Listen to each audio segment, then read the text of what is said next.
So, you've decided that the ALT, or Assistant Language Teacher job, is what you want to do in Japan. Well, I got a bunch of stuff that I'm going to share with you in this video right here, so stay tuned. What is up, everyone? It is just one more Guyjin. I'm all about sharing and simplifying Japan for you. But let's get right into the video. ALT, Assistant Language Teacher. I'm going to be lumping this with JET. There are some differences, but mostly they're pretty much the same.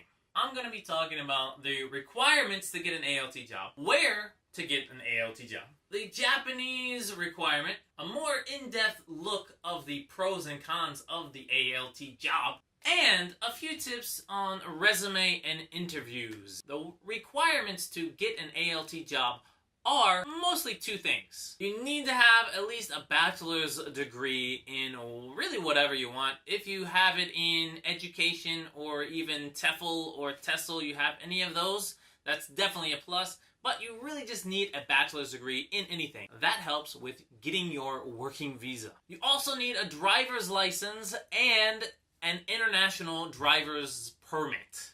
Now, you can get these in your home country pretty easily. The reason you need a driver's license and international permit is because a lot of the ALTs are going to different schools in their district or even outside of the district. Second is where to get a job. I haven't really actually ever been an ALT, but I have listened and learned a lot from my ALT friends and on the internet, Reddit, what have you. Honestly, the best place to get a job in Japan is Guyjinpot.com. That's what I've used to get my jobs here in Japan, and it's just a great website. It's easy to look at, it's easy to write your resume and everything, gets you directly in contact with their employer. Obviously, there are other places like Dave's ESL Cafe. I've only used Guyjinpot, and I don't want to recommend anything that I haven't used. And the big companies that I personally know about are, of course, JET. You get a very high salary, you get a lot of better benefits, probably taken care of better. And they have their own website and everything to go to. You don't go to Guyjinpot.com to get a job at JET.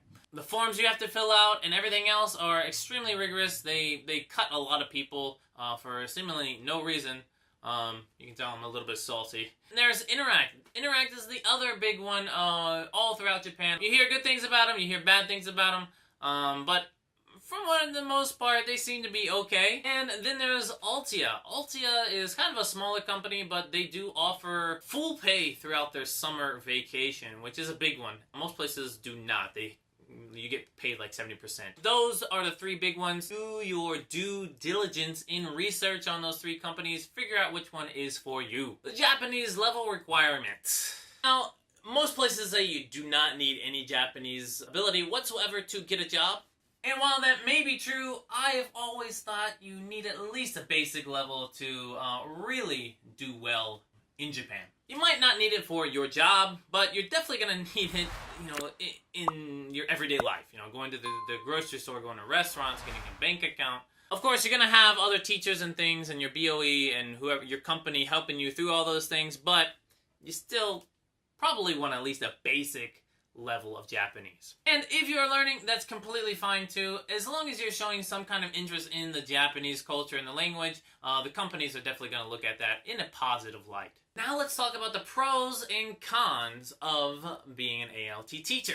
In my previous video, I did talk about a bunch of pros and cons. If you want to check that out in the card above. But here, I'm going to talk about the big ones that I think really make this job stand out. First pro, that summer break. Man, you get like 2 months off. And like I said, some places do give you like a 70% cut or a 50% cut in your salary. So you do got to plan for that. And if you're lucky, you can find a place that doesn't do that. And that's what you want to be doing. If you're wanting to explore Japan, go to many prefectures, this is a great job for you because you get the summer off and you can go to wherever you want. Just make sure you plan for that loss in money. Another big pro that I think is really cool is you get to see the daily school life of your students. Now, I know we all watch anime. I know.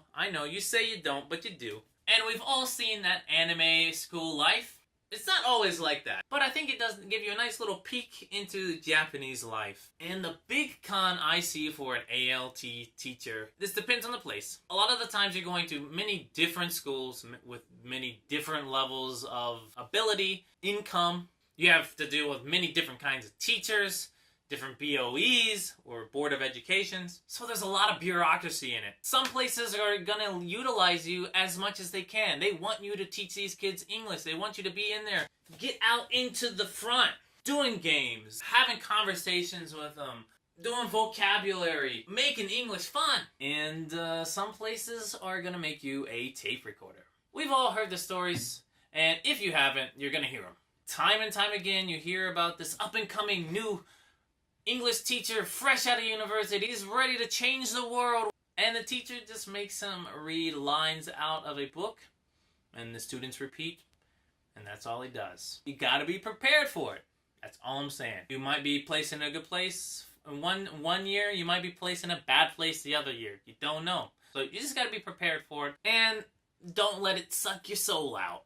Lastly, resume and interview tips. Now, when I've been changing jobs, I've seen a lot of resumes and a lot of interviews. And some have been extremely, extremely bad.